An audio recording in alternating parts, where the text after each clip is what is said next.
Come. Why wouldn't that? You said Thursday at 10.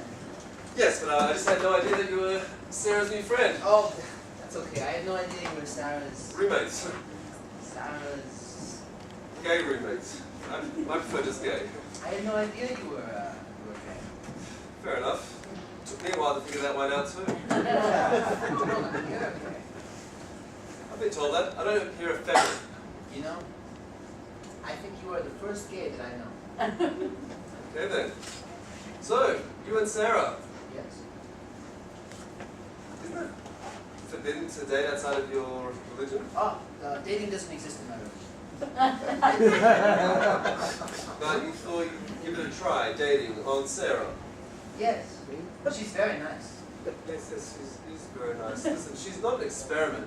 If I'm sounding too overprotective, it's just that she... No. I would be protective also. I mean, she's part of the reason why I wanted to meet with you privately today. Okay. The past few months, Or... for coming out. for coming out? Yes. Wait, you like Sarah? Yes, very much. And I can see that she likes you too. She's a lot of the reason why I want to be coming out now.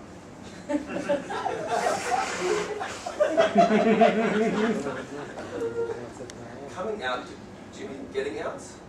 They're not the same.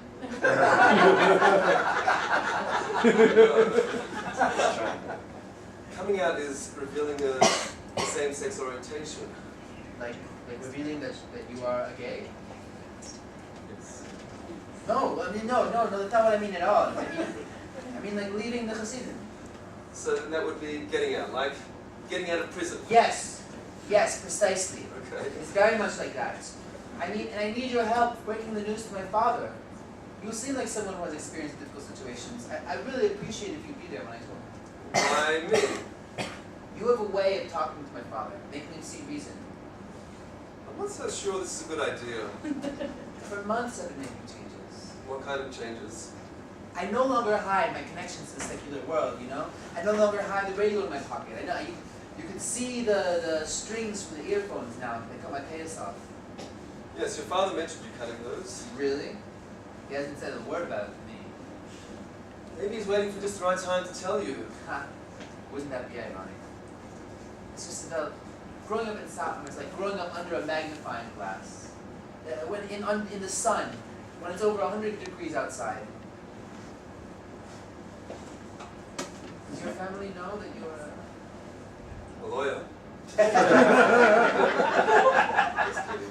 Okay, yes, they knew, but it took me a while to tell them. and your clients? Some know, others don't, and my professional discretion is still necessary. Huh.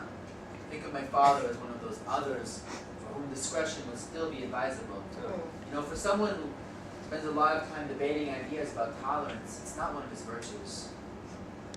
How did you tell them, your family, that you were getting out?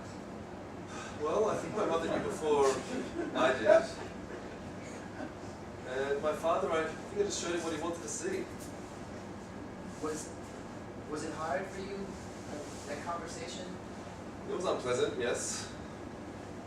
I don't want my father to be a failure in his eyes. I don't think anyone wants to feel like that, I'm afraid. He's a very respected businessman. My mother, all the women come to her for leadership. It's a good thing I know other siblings, because their marriage prospects will be dim. You know, when someone leaves the Hasidim, it's the rest of the family that suffers. The counselor I've been seeing recommended that I should have someone around when I tell my father. Someone who he respects, somebody neutral, you know? What kind of counselor? From Footsteps. It's a support group. What kind of support group is that? For people who are thinking of leaving the Hasidic life. And how does that work? It's a place to get help, you know? So it's kind of like a safe house? Yeah, of sorts. You know, you go there and you can help get information about how to find an apartment or get a job, you know, things that we never had to do. You know, the days before the internet and the computer, it was very easy to keep the secular world hidden away from us. We had no idea what we were missing, but now the internet has moved in. Sure has. Different.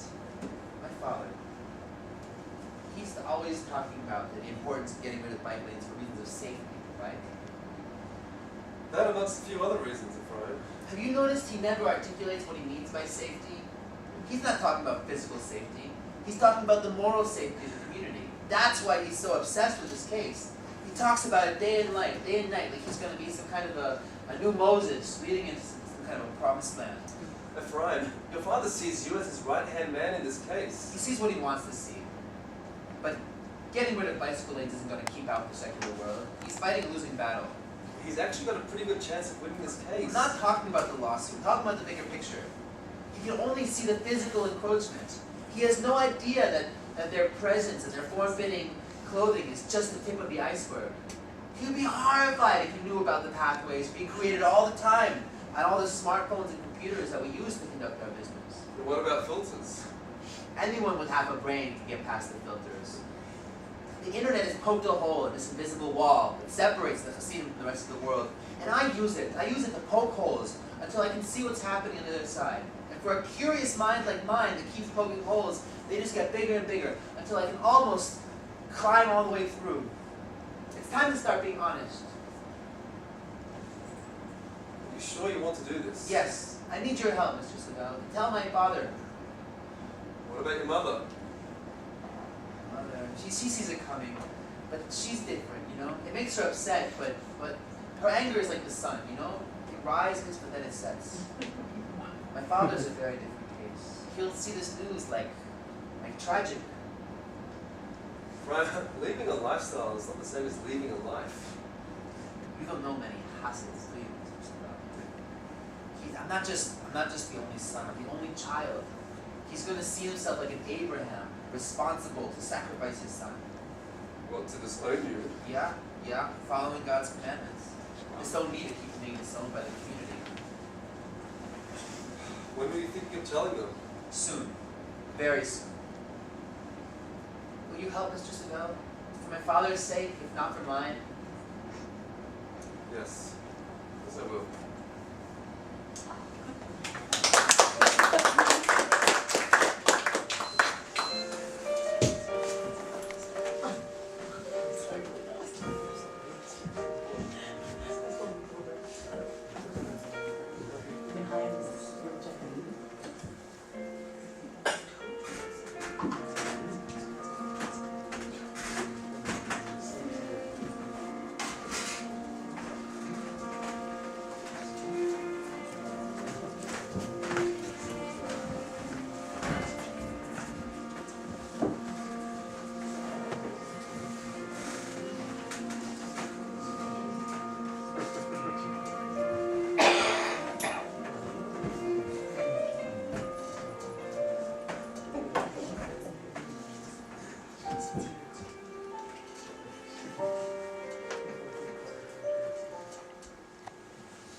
Mother, good day.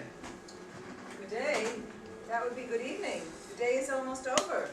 Where have you been? Out, tutoring. Dressed like that? Yes, Where are your tzitzis? in my room. How could you forget that? First without your beard and payas, now this. I didn't. The mothers didn't notice anything? They weren't curious? No, they didn't notice, and I didn't forget them. It was a conscious choice. Not a very good one. When you go in dressed like that, you're teaching the boys to break the commandments. And their mothers, if they didn't notice this time, they will notice next time. And what will they think? They'll think that I'm doing the job I was hired for, which is to teach their children. They're yeshiva boys, and their parents will notice. No, they're not. What do you mean? Yeah, I am tutoring, but I'm not teaching Hasidim. And you know who I'm teaching? Girls. Teaching girls? Yes, I'm teaching girls. It's not allowed. Within the community, but I'm not teaching in the community. You know what? You're jealous. You're jealous because unlike you, I can stand up for myself and do things. I don't know what you're talking about. I stand up for myself. Not enough. You know the difference between you and me? Unlike you, I have nothing to lose anymore. I don't know what you're talking about. You have everything to lose. I already know what it's like to be an object of pity. You think I don't hear the women whispering as they leave? Oh, poor Ephraim, what has he done to get merit such luck? And I'm not afraid to deal with it because I've become numb to it, you know. And now I'm not afraid to do anything anymore. I'm not afraid to cut my payas. I'm not afraid to shave my beard. And how has that turned out for you? Pretty well, actually. I don't get invited to stupid things anymore. You've noticed. Yeah, I don't have to deal with listening to everybody gossiping and talking about how everyone is breaking this and this rule. And I don't have to listen to the opinions of old men out of touch with reality. Oh, you know so much about reality. Yes. Yes, I do, actually. I do know about reality. And you know what? The secular world has found us, Mother. They're moving in. They're here. They're all around us. And you know what? They're not so bad. That lawyer who's helping Kati with his case, he's good. That social worker who's helping in 2F, she's good. You don't know that. I do. I know it for a fact.